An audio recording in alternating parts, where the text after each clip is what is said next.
हरिदास दोनों तीनों व्यक्ति जो पहुंच गए आइए सूप डलिया के गठड़ी के फेंक डल डेढ़िया पर्दा लगा के बाबा के नजर बनाइए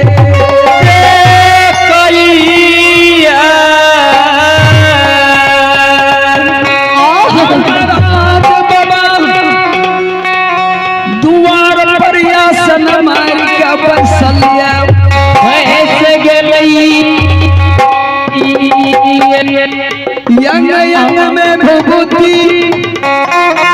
सिर में चंदन ध्यान और बगल में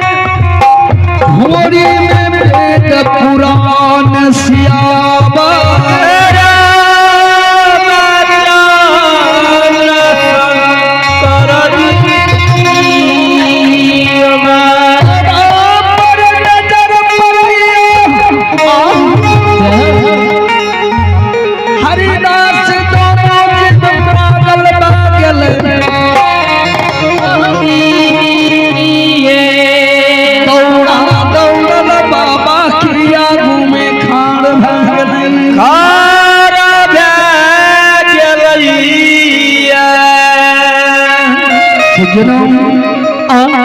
दोनों व्यक्ति आकर बाबा पीछू में रंजित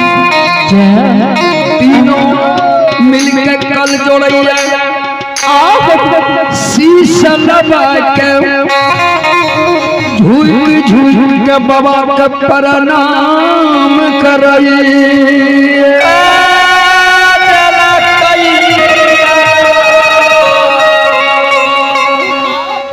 यो संत समाज बाबा हरिदास के व्यवहार धर्मराज बाबा दोनों के व्यवहार की दिखैया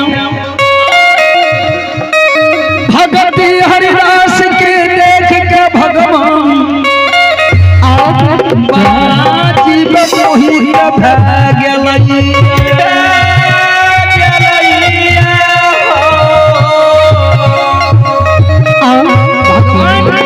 धर्मराज बाबा आशीर्वाद करे छे कहै जी आता जियो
सजनों हरिदास तीनों व्यक्ति देरिया पर्दा लग करके द्वार पर नजर लगावे छथिन। द्वार पर बाबा पर नजर हरिदास के पर गेला। यंग यंग में भभूति सिर में चंदन ध्यान बगल में झोरी झोरी में वेद पुराण। बाबा कहे देख हरिदास तीनों व्यक्ति के खाड़ भर गए। संत समाज बाबा दसों कल जुड़ के शीशा लगा के प्रणाम करैया धर्मराज।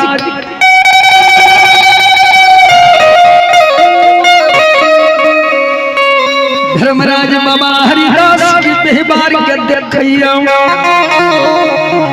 मन मोहित हैया। धर्मराज बाबा बिलखैया द्वार में हरिदास के मन से आशीर्वाद दैया।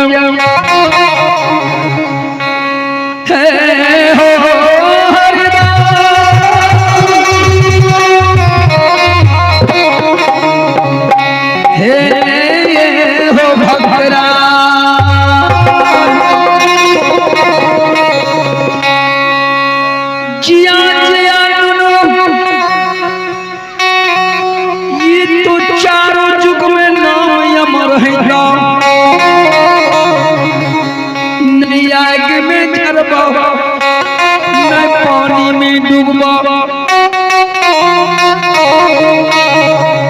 हे हरिदास रणजित बेटा यखल रहेगा। हे हो हरिदास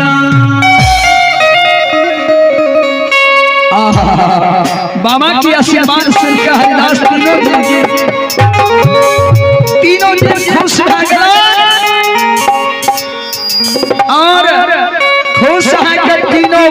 लौट के भवन में जाए छे। दोनों जीव विचार करैया हो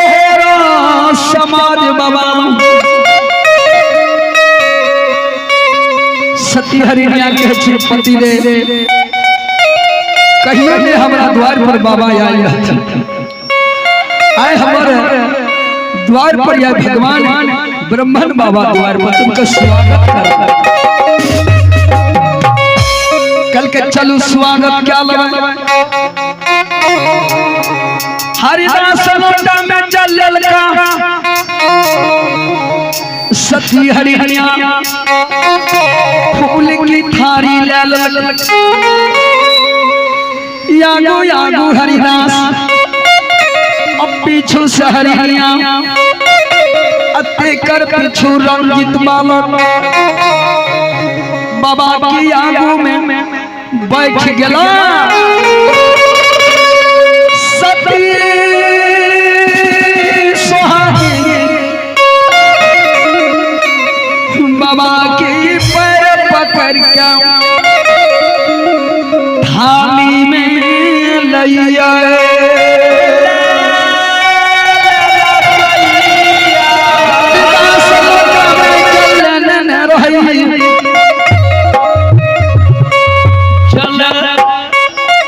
आज की चरण में धारे रहे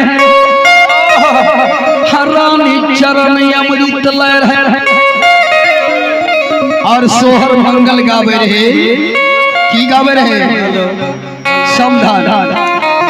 हे बाहुताय दिनो मम गुरु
दोनों तीनों जीव मिलकर बाबा की स्वागत करत थी। एक थरिया में लोटा में जल लेकर और थरिया लेकर के तीनों जीव गुरु बाबा के लगा में बैठ गई हो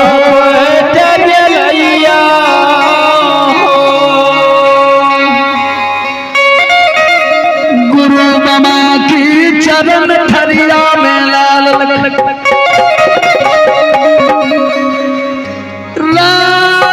हरिदास जल धार रही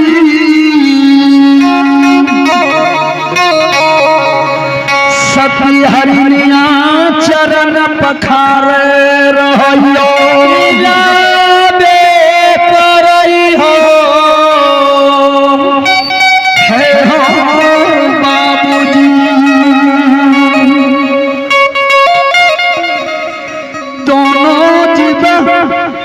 चरण अमृत लाकर घर भवन में जाई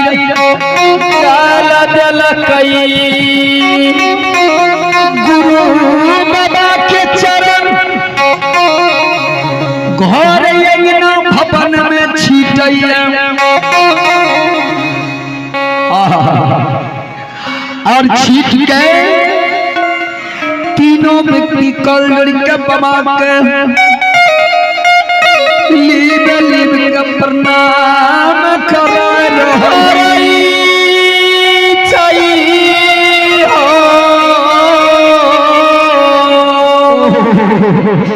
हरिदास की व्यवहार। हाँ ये धर्मराज बाबा देख के जित मोहित भाग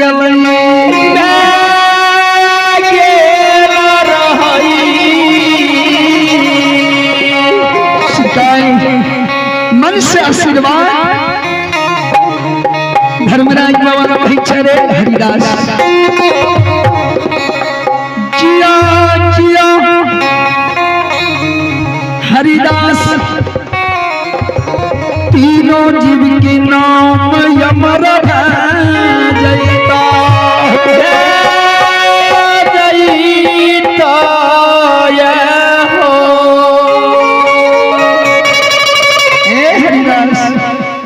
सबसे पहले तोरे रणजीत पुत्र जे छो नैया में जलता न पानी में डूबता अखल अमर रणजीत हो हरिदास जा जा शिकारी धर्मराज बाबा देखने रंजित का अमर बना दिल के और तब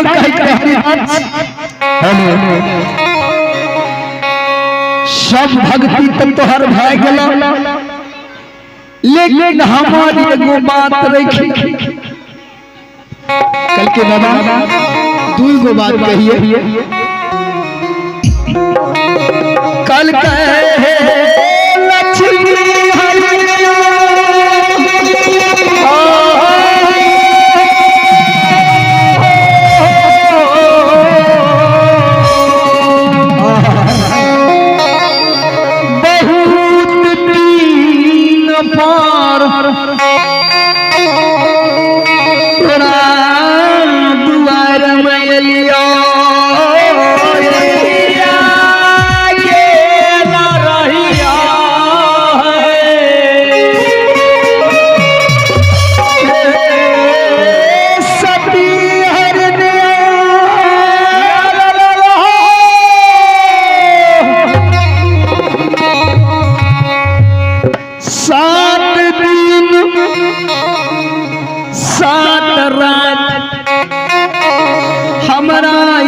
जल पाठ में बीत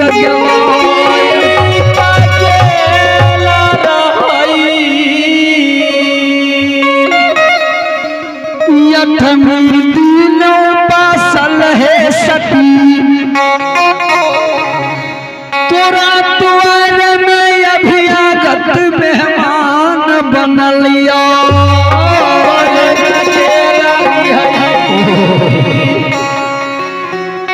हे सखी एक योग ले जाओ तो जल प्राण हमर मिलखे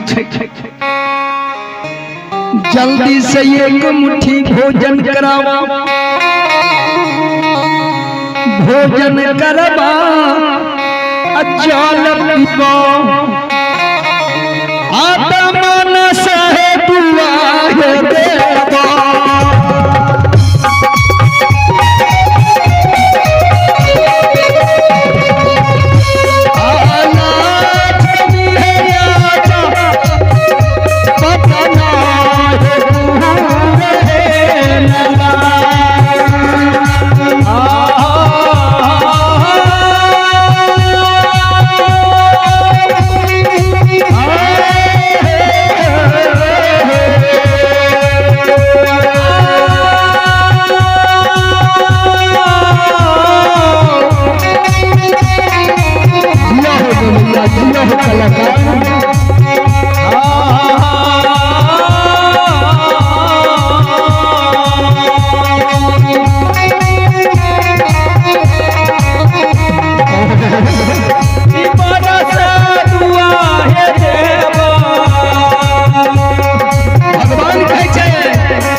हरिदास कहिए गुरु बाबा सबसे पहले दो चार गो बात बाबा हमार बच्चन के सुन लियो बाबा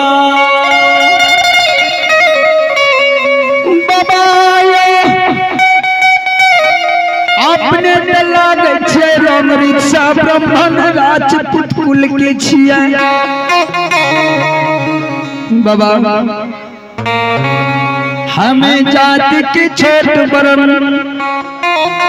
पटनापुर में पानी नहीं चले छो आलाई चलैया बाबा बाबा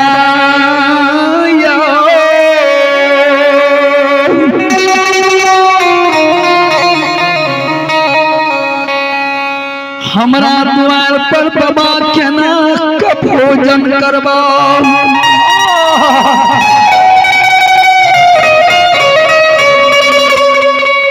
बाबा कन्हा में तेरा ताग की जनौ देखै छिया बाबा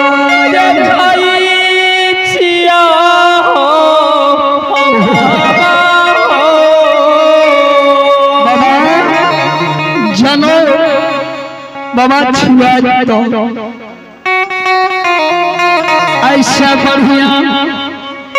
चला बाबा कोई समाज के द्वार चला हो बाबा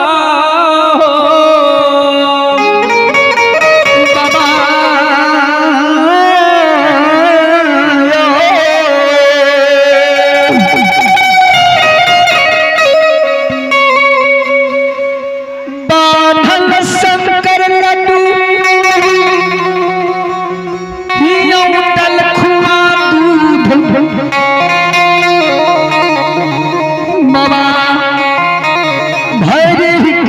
भोजन क्या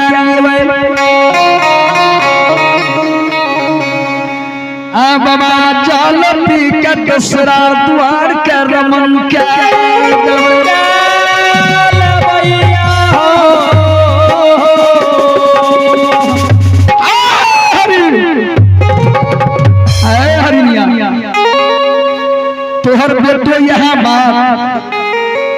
अतहु यह बात बोले छो ए सती जो के करो दुआरे पर भोजन हमारा करके रहती आई हमारी कहो तवा में असरा तेर नहीं रहतिया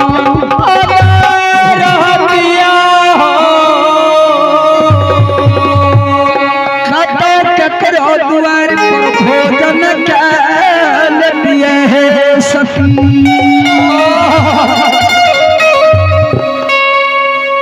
तोर बेटो कह रहा बाबा चलो भोजन करा देबो लेकिन नहीं गेलियो किया नहीं जेबो तो आप सुनो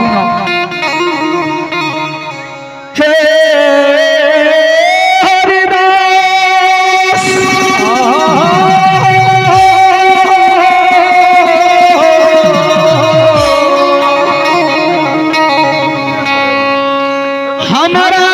जात पात के कोई बिरनम नहीं है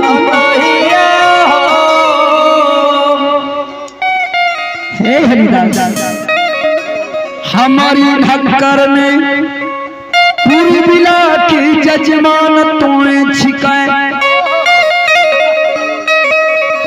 सुनै छे ना हमार पूर्विले के जजमान छिकै और हमरा भगवान और व्रत एकादशी द्वादशी हरिदास तेरोदशी सबटा बात में बीत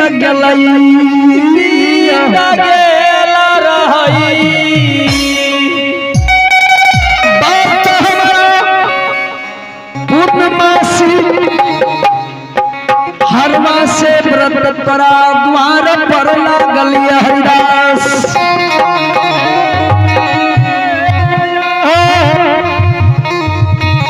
तेरा द्वार पर व्रत हम निस्तार करवे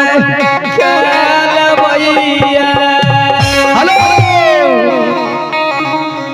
केकरो द्वार पर भोजन नहीं करबो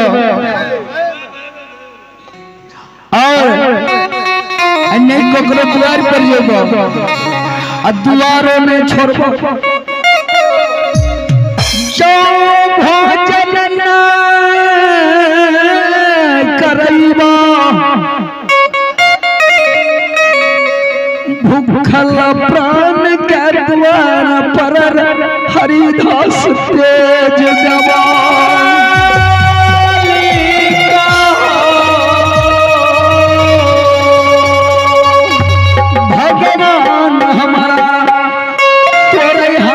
भोजन लिखल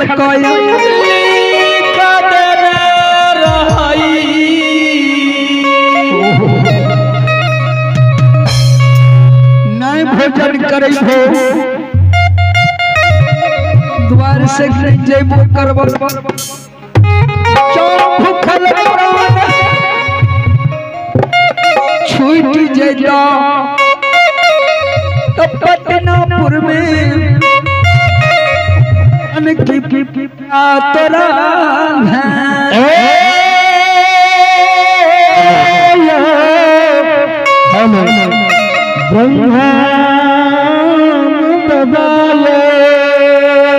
तीनों व्यक्ति बड़ा फेर में पड़ गया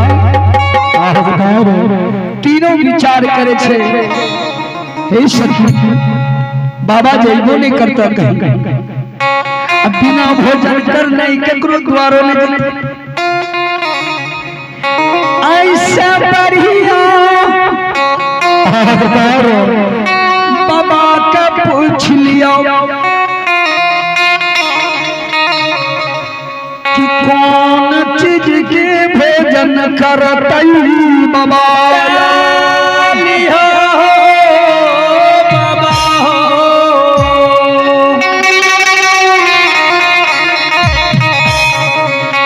दोनों जीव कल जोड़ के खार भागला बाबा से अर्जी करे छे बाबा अपने बाजियो कि भोजन में अपने की करबै दही चूड़ा करबै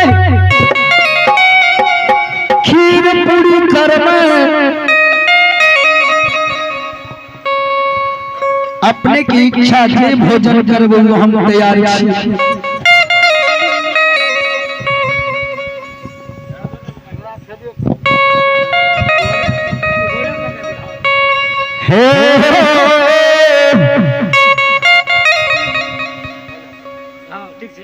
भगवान हरिदास की वाणी के सुन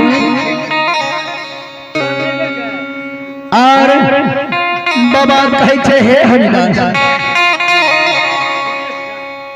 बोलल हो त सही बोललिए सही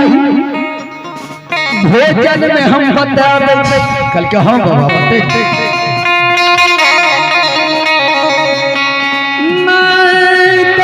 चूड़ा करब हरिदास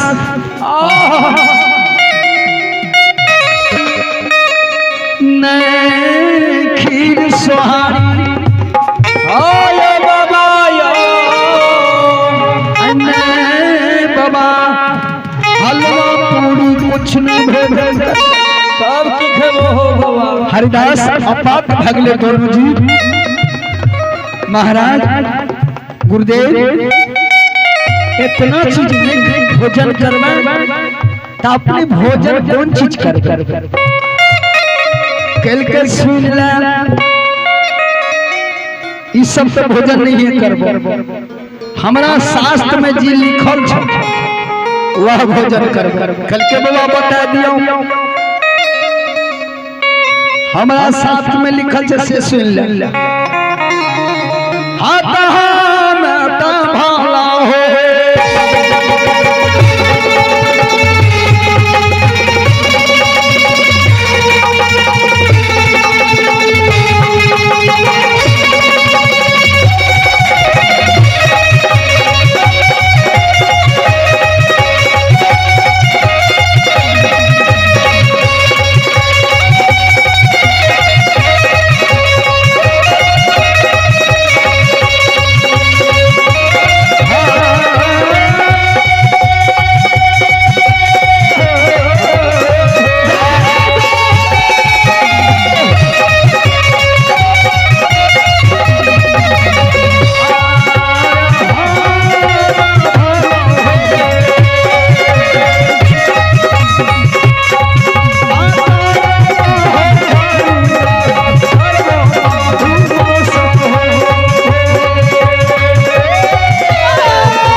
शिकायत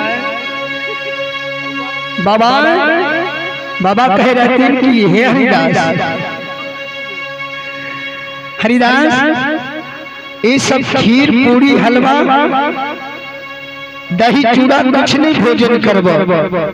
कल के बाबा अपने भोजन करबे की भगवान कहे छे धर्मराज बाबा कहे छे है हमर शास्त्र से लिखल कि मधुमास के भोजन हो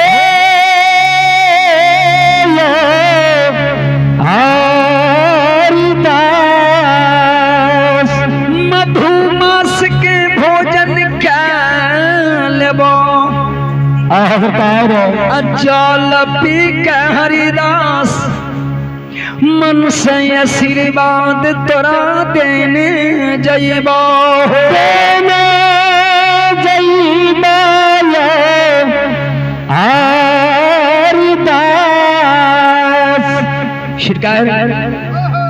गुरु महाराज की वाणी सुन के अरे ये में जहाज जाए जहाज और ये बोले सरकार गुरु महाराज की वाणी सुन हरिदास मूर्छा के गिर गए धरती पर। दोनों व्यक्ति कहे बाबा इतना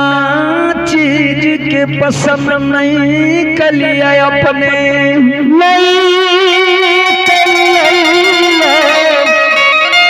ब्रह्मांड दिविताया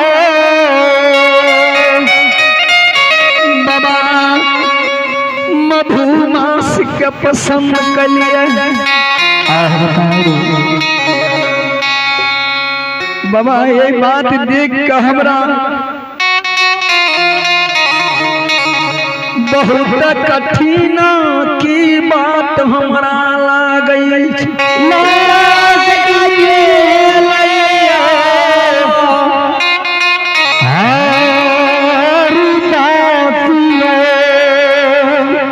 हे हरिदास हमरा बात में जा लिखल छै वैन भोजन तोरा से मांगबा बोला तोरा से है तो या नहीं है। कल के बाबा ठीक पसंद भेजते कल के जल्दी में तू तैयारी करो काला हो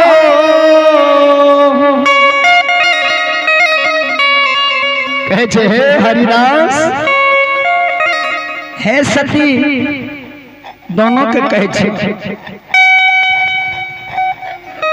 सूरज जो डूब जाता सूरज बाबा जो अस्त है तब द्वार पर भोजन नहीं करो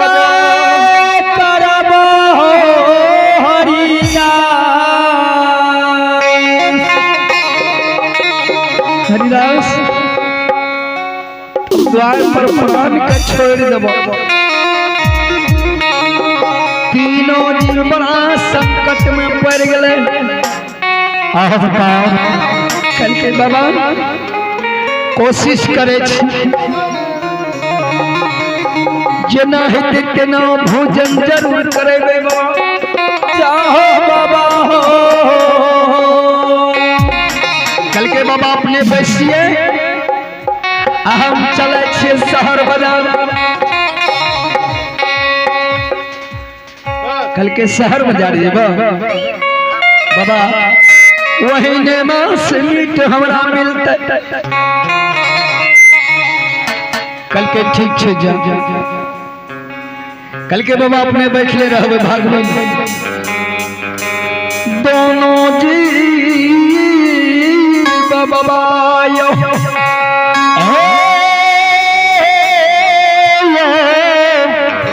श्रोता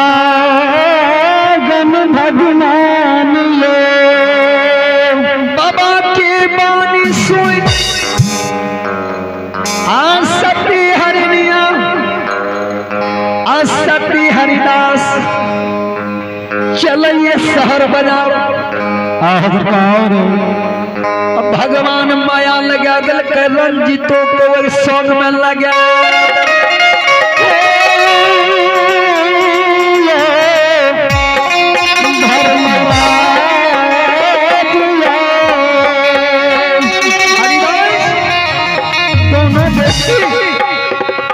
जब जाए लगले झटकल बिनकल अब पीछे से रंजितो दौड़ल चल हरिदास के नजर पड़ गए बेटा पर कल के बाबू रे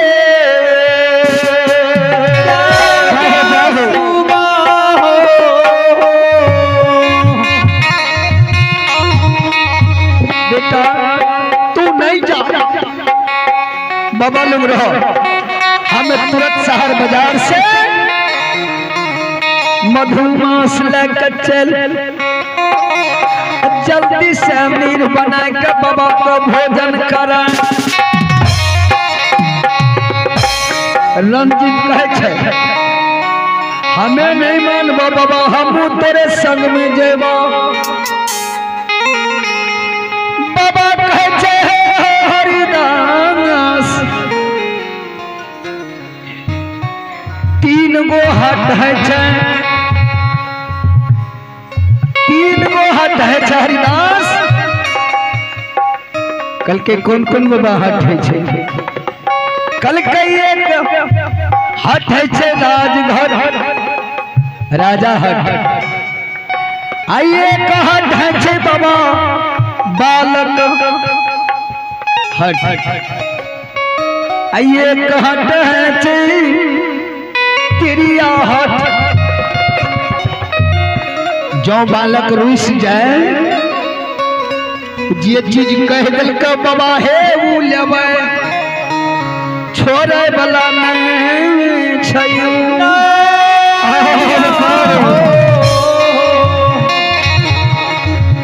क्रिया जो हट के दिल के ओहो नहीं छोड़े वाला। आइए राजा हट क्या दिल के आज शिकार करे तो करेंगे चलो आज शिकार करना है।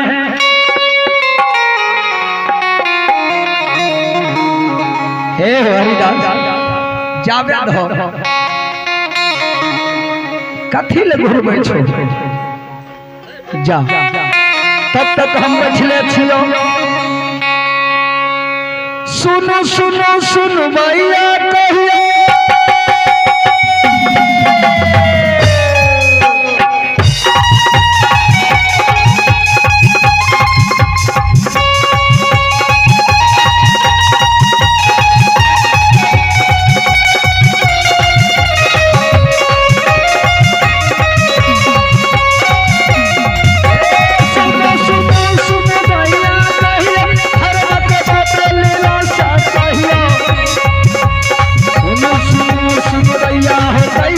हर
न रही